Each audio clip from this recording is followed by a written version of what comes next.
Si on m'avait dit en 2020 que Zola et Koba sortiraient un album ensemble, je pense que personne n'y aurait cru. Bonjour à tous mesdames et messieurs, j'espère que vous allez bien, bienvenue dans cette vidéo. Aujourd'hui nous allons parler de Zola et Koba, plus particulièrement de leur album Frères Ennemis sorti en janvier 2024, il y a un peu plus de 2 ans maintenant.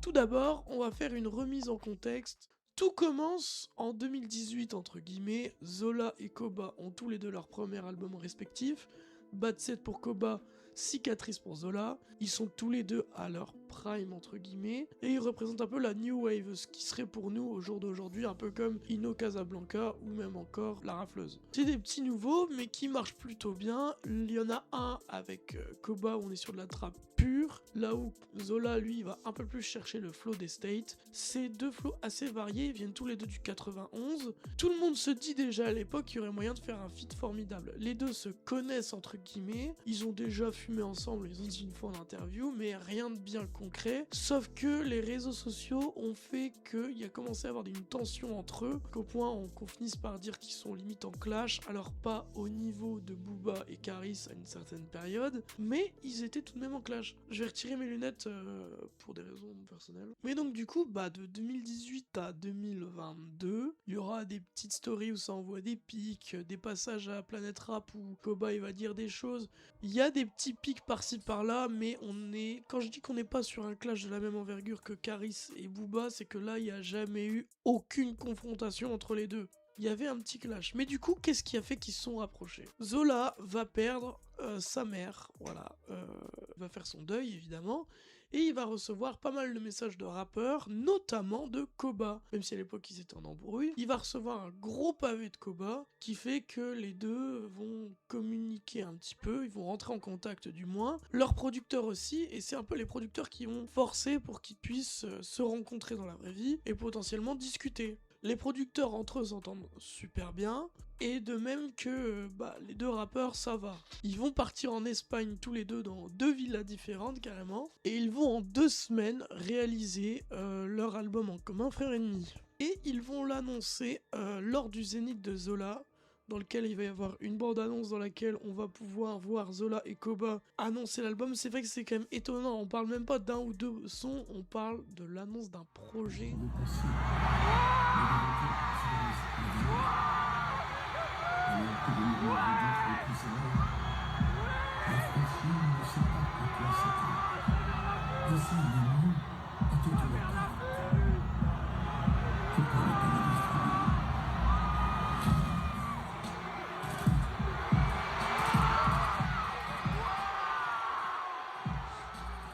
Et donc tout internet s'enflamme évidemment, et on va pouvoir avoir le tout premier son de l'album le 8 décembre 2023, c'est ça, ouais, le 8 décembre 2023, et c'était le premier son qui s'appelle Aller sans retour.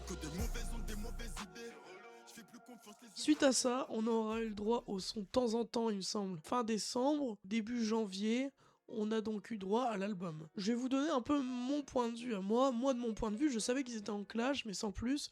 Je découvre sur les réseaux le lendemain du Zénith ce qui s'est passé au Zénith, donc j'étais un peu en pétard. Moi, à l'époque, j'étais fan de Gazo. J'avais beaucoup aimé le dernier album de Zola, mais j'étais fan de Gazo. Gazo sort la Meloé Gangs, on en parlera plus tard, mais j'ai été sur le coup déçu. Quand je dis plus tard, je parle dans une future vidéo. Et une semaine après, j'ai eu le temps un peu de digérer la Meloé Gangs et j'étais toujours déçu. Zola Koba sortent Aller sans retour. Je l'écoute au matin, je me réveille et là je me prends une claque dans la gueule. Vraiment, j'étais tellement choqué à quel point le son était tellement bien. Encore aujourd'hui, à chaque fois que je l'écoute, je prends un plaisir monstre. Franchement, si vous n'avez jamais écouté le projet, allez-y.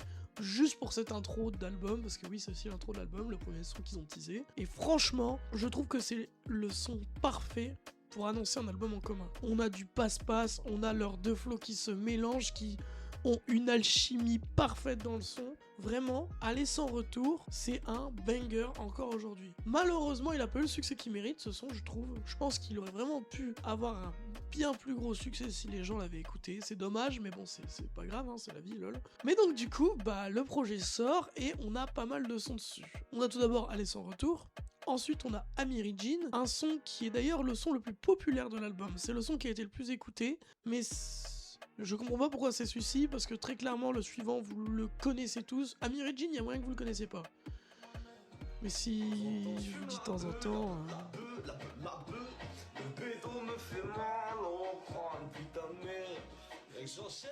Ah ouais, de temps en temps, il est super connu. Après, on aura 2 autres sons, Cénon et Parano, suivis de 2 solos de chacun des deux, et enfin 4 autres sons pour clôturer l'album, entre guillemets. Donc, je vais vous faire un résumé de tout ce que je viens de dire, histoire que vous vous rendiez bien compte de tout ce que j'ai dit. L'album compte 11 titres, dont 2 solos. Sauf que, ça c'est les versions qu'on a eues sur les plateformes. Suite aux versions sur les plateformes, il y a forcément les versions physiques. Les versions physiques, il y a 2 éditions différentes. L'édition Zola, l'édition Koba. Sur l'édition Zola, vous avez 9 titres en duo, 3 titres de Zolo... 3 titres de Zola en solo. Vous n'avez pas un seul, vous en avez 3. Et vous avez un titre de Koba en solo. Vous allez comprendre mon raisonnement après. Sur cet album, on n'a aucun feat. Les sons solo, je vais en parler rapidement. Les premiers sons solo qu'on a eu, c'était Mexicana pour Zola, qui est pas mal, mais qui a un style qui, moi, personnellement, m'aime pas tant que ça. Il y a des gens qui avaient l'air d'être contents. Moi, franchement, qui est fan de Zola, ça m'a un peu déçu de lui. Et il y a Koba, qui a sorti l'un des meilleurs sons de l'album. Le problème, c'est que Synthèse est un banger, mais je remonte mes manches carrément.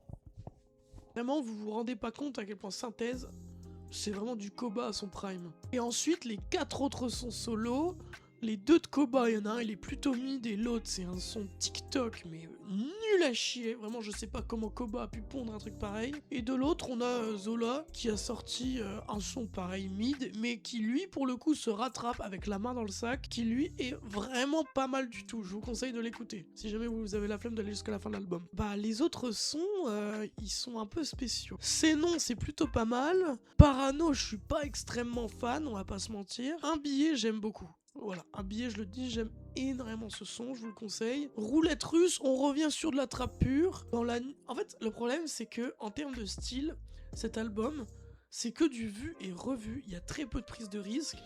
Et en termes de trap, son calme, ça fait que ça. C'est des montagnes russes, littéralement. Et on finit par Frère Ennemi, le son de l'album, qui, moi, est vraiment pas mon préféré pour le coup. Mais bon, ça va, en termes d'outro d'album. Mais du coup, si aujourd'hui vous écoutez l'album, bah... Vous n'avez pas 11 titres sur les plateformes, vous en avez 15 parce qu'ils ont fini par sortir les sons physiques sur les plateformes. Chose que je trouve débile.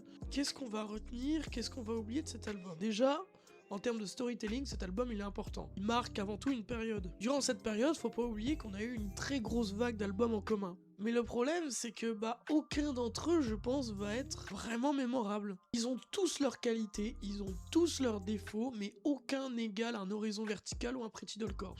Le problème pour moi de Frère Ennemi, il y en a plusieurs. Déjà de 1, c'est du rap entre guillemets basique. L'album n'est pas mauvais, mais c'est pas un classique parce qu'il y a aucune prise de risque, comme je l'ai dit précédemment. Mais surtout, il y a aucun feat. En soi, c'est pas un problème qu'il y ait aucun feat, mais c'est un album en commun. Vous regardez aujourd'hui l'album en commun, il y a 9 titres sur 15 en commun. Si vous le regardez maintenant sur Deezer ou sur Spotify, enfin c'est pas assez du tout, enfin c'est beaucoup trop, 9 titres solo, 6 titres solo. Un album en commun, ils auraient dû laisser les 2 titres solo, garder les 11 morceaux de base, ne jamais sortir sur les plateformes les sons qui sont sortis en physique, et à la rigueur, ils avaient teasé un feat avec Niska qui apparemment avait été enregistré, ramener le feat avec Niska, ils auraient eu un album de 12 titres, et je pense que là, l'album aurait déjà été un peu mieux accueilli. Je pense pas que je l'aurais fait dans cet ordre-ci, je sais pas honnêtement c'est quoi le meilleur ordre dans lequel mettre les sons de cet album, je pense pas que j'aurais mis les sons dans cet ordre-ci.